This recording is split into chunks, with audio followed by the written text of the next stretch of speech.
कैलाश पर्वत की चोटियों पर एक अजीब सी बेचैनी थी। हवा में एक अनिश्चितता थी, जैसे कोई गुप्त योजना बन रही हो। देवताओं के चेहरे पर चिंता की लकीरें थीं और यहाँ तक कि नंदी भी बेचैन दिख रहा था।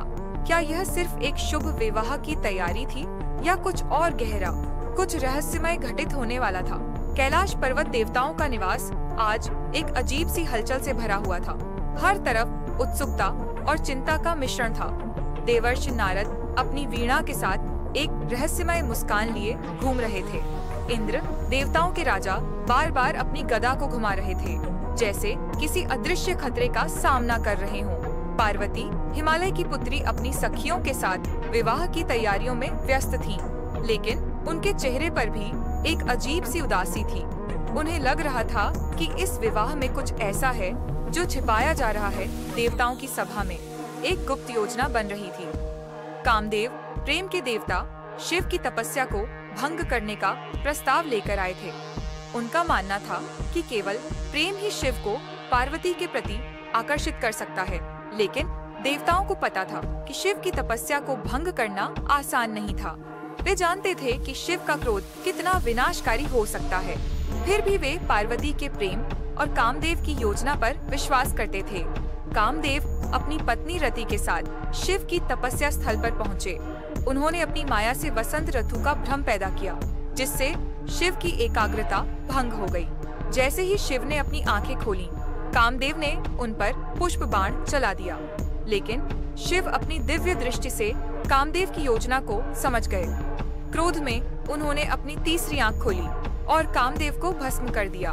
कामदेव के भस्म होने के बाद देवताओं में भय व्याप्त हो गया। उन्हें डर था कि शिव पार्वती से विवाह नहीं करेंगे, लेकिन पार्वती अपने दृढ़ संकल्प के साथ शिव की तपस्या में लीन हो गईं। शिव पार्वती की तपस्या से प्रभावित हुए, लेकिन वे उनकी परीक्षा लेना चाहते थे। उन्होंने एक बूढ़े ब्राह्मण का रूप धारण किया और पार्वती के सामने प्रकट हुए। ब्राह्मण रूपी शिव ने पार्वती से उनके प्रेम और विवाह के इरादे पर सवाल उठाए। पार्वती ने अपने अटूट विश्वास और प्रेम का परिचय दिया, जिससे शिव प्रसन्न हुए। शिव ने अपना असली रूप प्रकट किया और पार्वती से विवाह का प्रस्ताव रखा।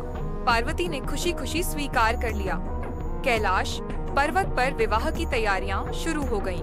देवताओं और ऋषियों ने इस दिव्य विवाह में भाग लिया। शिव और पार्वती का विवाह वैदिक मंत्रों और रीति रिवाजों के साथ संपन्न हुआ। विवाह के दौरान कई अद्भुत घटनाएं हुई। आकाश से पुष्प वर्षा हुई और देवताओं ने दिव्य संगीत बजाए। विवाह के बाद शिव और पार्वती को कई चुनौतियों का सामना करना पड़ा। वे जानते थे कि उनका मिलन आसान नहीं था और उन्हें अपने प्रेम और विश्वास को साबित करना होगा। एक बार एक राक्षस ने पार्वती का अपहरण कर लिया और शिव को उसे बचाने के लिए एक भयंकर युद्ध लड़ना पड़ा। हर चुनौती में शिव और पार्वती ने अपने प्रेम और विश्वास की शक्ति का प्रदर्शन किया। उन्होंने दिखाया कि सच्चा प्रेम और विश्वास सभी बाधाओं को पार कर सकता है।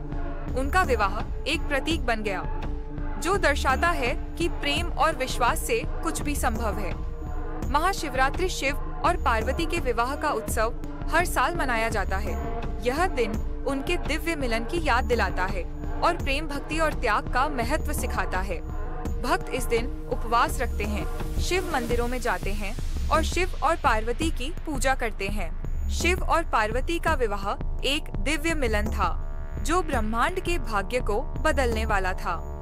यह कहानी हमें सिखाती है कि सच्चा प्रेम और विश्वास सभी बाधाओं को पार कर सकता है और यह हमें महाशिवरात्रि के महत्व को समझने में मदद करती है।